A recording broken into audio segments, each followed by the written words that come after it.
নমস্কার বন্ধুরা, আপনারা দেখছেন রিসার্চ বাংলা নিউজ। আমি বিশ্বজিৎ রয়েছি আপনাদের সঙ্গে। আজ আমরা এমন এক বিষয় নিয়ে বিশ্লেষণ করব যা ভারতের গণতন্ত্রের সবচেয়ে সংবেদনশীল দিকগুলির মধ্যে অন্যতম: বিচারপতি নিয়োগ ও প্রধান বিচারপতির পরিবর্তন প্রক্রিয়া। এটি কেবল বিচার বিভাগের নয়, বরং পুরো রাষ্ট্রযন্ত্রের ভারসাম্য রক্ষার মূল স্তম্ভ। প্রশ্ন উঠছে, নতুন প্রধান বিচারপতি কে হবেন, কিভাবে হয় এই নিয়োগ, আর কতটা স্বাধীন এই পুরো প্রক্রিয়া? ভারতের সংবিধানের আর্টিকেল ১২৪-এর ২ নম্বর অনুযায়ী ভারতের রাষ্ট্রপতি সুপ্রিম কোর্টের প্রধান বিচারপতি ও অন্যান্য বিচারপতিদের নিয়োগ করবেন এবং নিয়োগের আগে তিনি প্রয়োজনীয় ক্ষেত্রে ভারতের প্রধান বিচারপতির পরামর্শ নেবেন। অর্থাৎ রাষ্ট্রপতি হলেন নিয়োগকারী কর্তৃপক্ষ, কিন্তু পুরো বিষয়টি নির্ভর করে বর্তমান চিফ জাস্টিস অফ ইন্ডিয়ার সুপারিশের ওপর। তবে কথা মনে রাখা জরুরি, সংবিধানে কোথাও সিনিয়রিটি বা জ্যেষ্ঠতা শব্দটি নেই। এটি একটি কনস্টিটিউশনাল কনভেনশন, অর্থাৎ সাংবিধানিক ঐতিহ্য যা সময়ের সঙ্গে গড়ে উঠেছে। চলুন একটু ইতিহাসে যাই। ১৯৫০-এর দশক থেকে ভারতের বিচার ব্যবস্থায় গড়ে উঠেছিল এক অলিখিত নিয়ম: সর্বাধিক সিনিয়র বিচারপতি হবেন পরবর্তী প্রধান বিচারপতি। এই রীতি ৩টি মূল কারণে গড়ে ওঠে। ১. যাতে রাজনৈতিক হস্তক্ষেপ ছাড়াই পদোন্নতি হয় যোগ্যতার ভিত্তিতে। ২. সরকার যেন নিজের পছন্দমতো বিচারপতি বসাতে না পারে। ৩. আদালতের ভিতর সম্মান ও স্থিতি বজায় রাখা, যাতে সিনিয়র জুনিয়র সম্পর্ক স্থিতিশীল থাকে। এই ৩ কারণেই আজও সিনিয়রিটি সিস্টেম ভারতের বিচার বিভাগের সবচেয়ে অটল নীতি। তবে একবার এই ঐতিহ্য ভেঙে গিয়েছিল ১৯৭৩ সালে ইন্দিরা গান্ধী সরকারের সময়। সেই সময় ৩ জন সিনিয়র বিচারপতিকে বাদ দিয়ে সরকার জাস্টিস এন রেকে প্রধান বিচারপতি হিসেবে নিয়োগ করে। এর আগে ছিলেন জাস্টিস হেগডে ও জাস্টিস গ্রোভার, কিন্তু তারা সরকারের নীতির সমালোচক ছিলেন। এই ঘটনাটি ইতিহাসে চিহ্নিত সুপ্রিম কোর্ট সুপারসেশন অফ 1973 নামে। এই বিতর্কের পর থেকেই বিচার বিভাগ এক ঐক্যবদ্ধ বার্তা দেয়: আর কখনো সিনিয়র বিচারপতিকে বাদ দিয়ে জুনিয়রকে বসানো হবে না, এবং সেই ঐতিহ্য আজও বহাল। এখন চলুন দেখি বর্তমানে কিভাবে প্রধান বিচারপতি নির্বাচন হয়।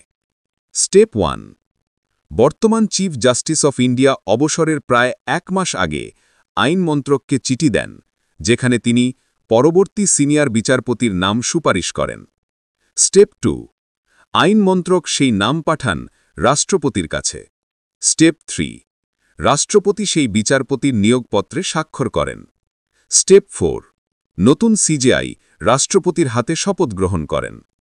উদাহরণ হিসেবে সিজেআই ডিওয়াই চন্দ্রচূড় সুপারিশ করেছিলেন বি.আর. গাভাইয়ের নাম, এবং এখন বি.আর. গাভাই তার পরবর্তী হিসেবে জাস্টিস সূর্যকান্তের নাম পাঠাবেন। ভারতের সংবিধান অনুযায়ী সুপ্রিম কোর্টের বিচারপতির অবসর বয়স ৬৫ বছর, আর হাইকোর্টের বিচারপতির ৬২ বছর। CJI B.R.. গাভাই, যিনি বৌদ্ধ সম্প্রদায় থেকে উঠে এসে ইতিহাস গড়েছেন, তার জন্ম ২৪শে নভেম্বর ১৯৬০। তিনি অবসর নেবেন ২৩শে নভেম্বর ২০২৫-এ।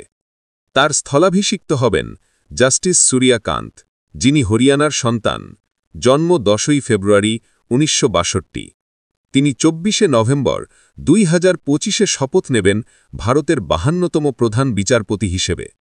এক নজরে দেখে নেওয়া যাক পরবর্তী ১০ বছরের সম্ভাব্য সিজেআই তালিকা। ১. নাম: জাস্টিস সূর্যকান্ত। সম্ভাব্য মেয়াদকাল: নভেম্বর ২০২৫ থেকে ফেব্রুয়ারি ২০২৭। ইনি হরিয়ানার প্রথম সিজেআই। ২. নাম: জাস্টিস সঞ্জীব খান্না। সম্ভাব্য মেয়াদকাল: ফেব্রুয়ারি ২০২৭ থেকে মে ২০২৮। ইনি চন্দ্রচূড়ের ব্যাচমেট। ৩. নাম: জাস্টিস বি.ভি. নাগারাত্না।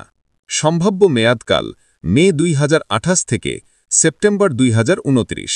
ইনি ভারতের প্রথম মহিলা সিজেআই। ৪. নাম: জাস্টিস পি.এস. নারসিমহা।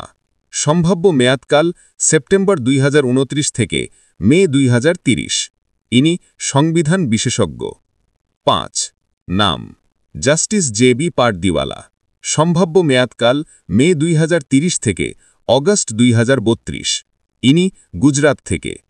6 নাম জাস্টিস এ.এস. বোপান্না। পরবর্তী সম্ভাব্য কর্ণাটক থেকে। এটি সুপ্রিম কোর্ট অবজারভার ও ল মিনিস্ট্রির তথ্য অনুযায়ী প্রস্তুত করা। এই সিস্টেমের কিছু সুবিধা ও কিছু চ্যালেঞ্জ আছে।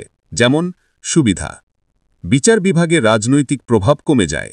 বিচারপতিরা জানেন তাদের ভবিষ্যৎ নির্ধারিত, ফলে ভয়ের পরিবেশ কমে যায়। আদালতে স্থিতি ও ধারাবাহিকতা বজায় থাকে। যেমন বিতর্ক: অনেক সময় মেয়াদকাল খুবই ছোট হয়, 4 থেকে 6 মাস। এত কম সময়ে বড় কোনো বিচারিক সংস্কার সম্ভব হয় না।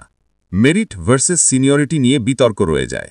কেউ কেউ বলেন কেবল সিনিয়রিটি নয়, যোগ্যতা ও নেতৃত্ব দক্ষতাও দেখা উচিত। এখন প্রশ্ন ওঠে, এই পুরো প্রক্রিয়ায় সরকারের কোনো প্রভাব কি আছে? সংবিধান বলছে রাষ্ট্রপতি নিয়োগ করেন, কিন্তু রাষ্ট্রপতি কার্যত সরকারের পরামর্শেই কাজ করেন। তবে এই পরামর্শের আগে বর্তমান সিজিআই-এর সুপারিশ বাধ্যতামূলক। তাই এটিকে এক ধরনের ভারসাম্যপূর্ণ নিয়ন্ত্রণ ব্যবস্থা বলা যায়। একদিকে সরকারের আনুষ্ঠানিক ক্ষমতা, অন্যদিকে বিচার বিভাগের নৈতিক কর্তৃত্ব। এই ভারসাম্যই ভারতের বিচার ব্যবস্থার প্রাণ। বন্ধুরা, আপনাদের মতে নতুন প্রধান বিচারপতির সবচেয়ে বড় দায়িত্ব কী হওয়া উচিত? কমেন্টে অবশ্যই জানাবেন। এবং আমাদের বিশ্লেষণ ভালো লাগলে রিসার্চ বাংলা নিউজ ইউটিউব চ্যানেলটিকে সাবস্ক্রাইব করে আমাদের পাশে থাকুন। ধন্যবাদ।